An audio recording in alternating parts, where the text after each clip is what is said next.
तो क्या विजय शाह को देना पड़ेगा मंत्री पद से इस्तीफा? क्या बीजेपी मंत्री की अब हो जाएगी गिरफ्तारी?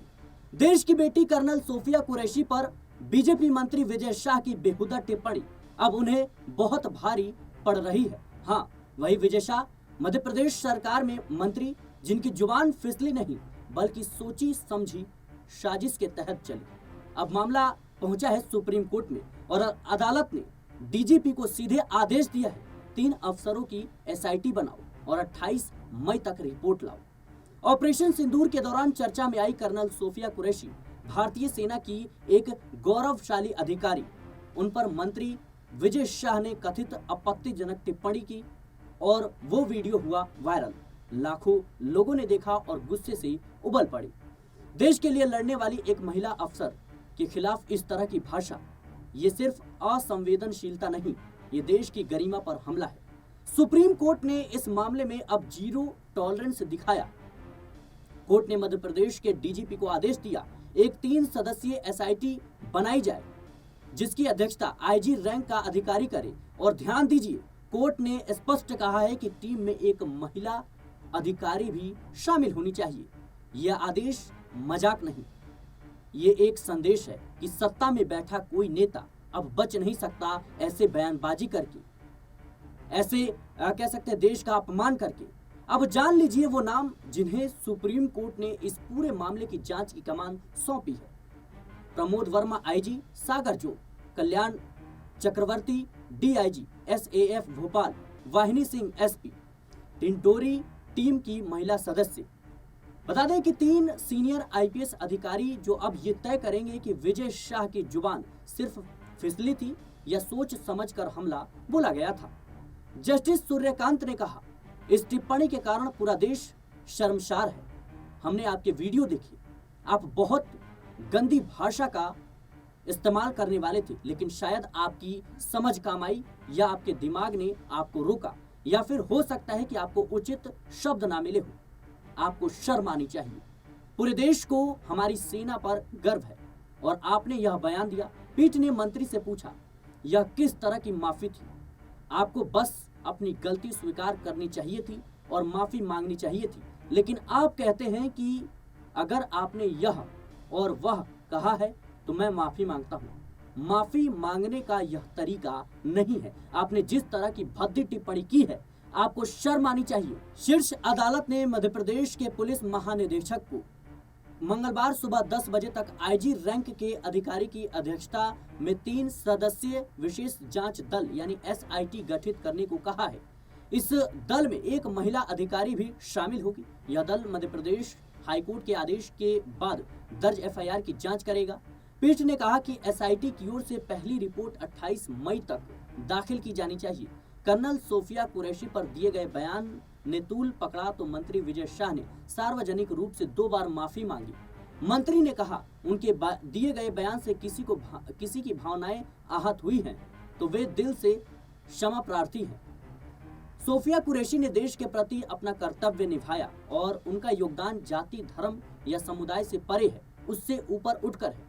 वह उन्हें एक सगी बहन से भी अधिक सम्मान देते हैं। शाह ने कहा कि मेरे वक्तव्य यानी मेरी बातों का उद्देश्य सोफिया कुरैशी के योगदान को समाज के सामने सकारात्मक रूप से प्रस्तुत करना था, लेकिन व्याकुल मन की स्थिति में कुछ शब्द गलत निकल गए, जिससे वह कह सकते हैं व्यथित और शर्मिंदा है।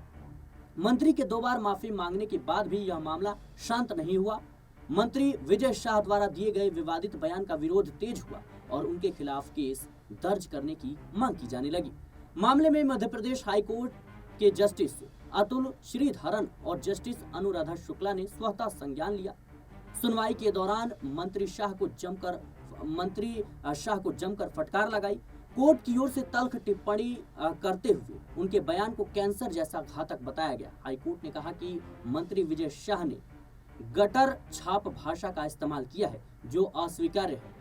कोर्ट ने डीजीपी को मंत्री के खिलाफ एफआईआर दर्ज करने के निर्देश दिए। इसके बाद बुधवार देर रात महू पुलिस ने विजय शाह के खिलाफ केस दर्ज किया। अगले दिन की सुनवाई में एफआईआर की कॉपी पेश की गई, जिसे लेकर कोर्ट ने सवाल उठा दिए।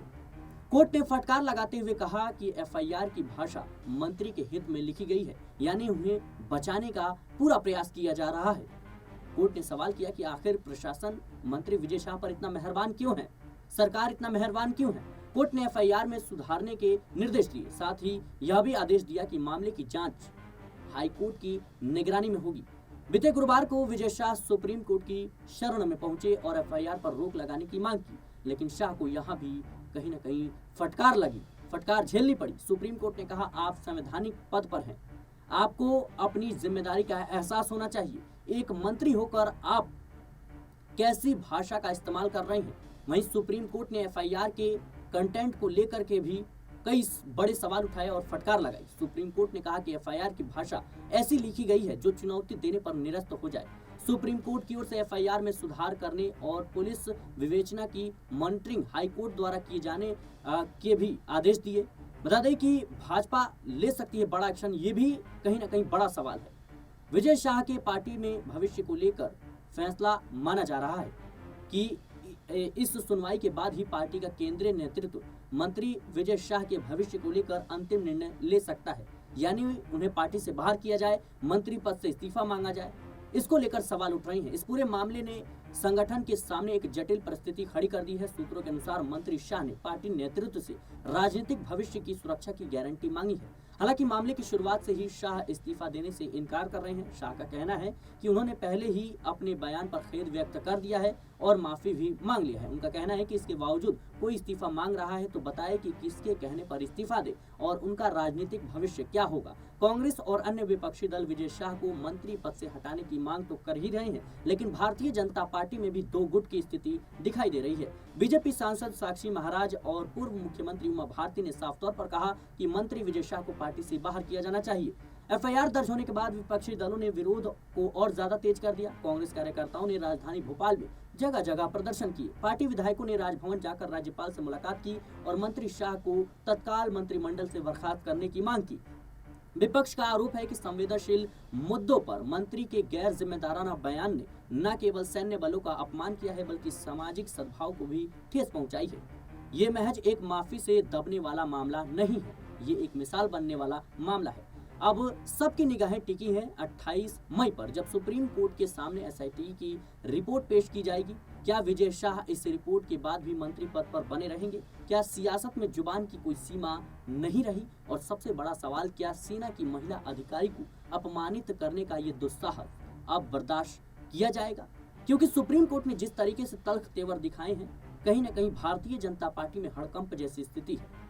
क्योंकि देखा जाए तो सुप्रीम कोर्ट ने साफ तौर पर मंत्री के बयान को शर्मिंदगी वाला बताया, घिनौना बताया और मध्य प्रदेश हाईकोर्ट ने यहां तक कह दिया कि गटर छाप भाषा का प्रयोग इस मंत्री के द्वारा किया गया है। फिलहाल देखना होगा कि इस पूरे मामले को लेकर आगे क्या कुछ अपडेट आएगा। फिलहाल इस पूरे मुद्दे को लेकर आपकी क्या राय है, हमें कमेंट बॉक्स में जरूर बताएं। देश और दुनिया की तमाम खबरों के लिए बने रहने नेक्स्ट 9 न्यूज़।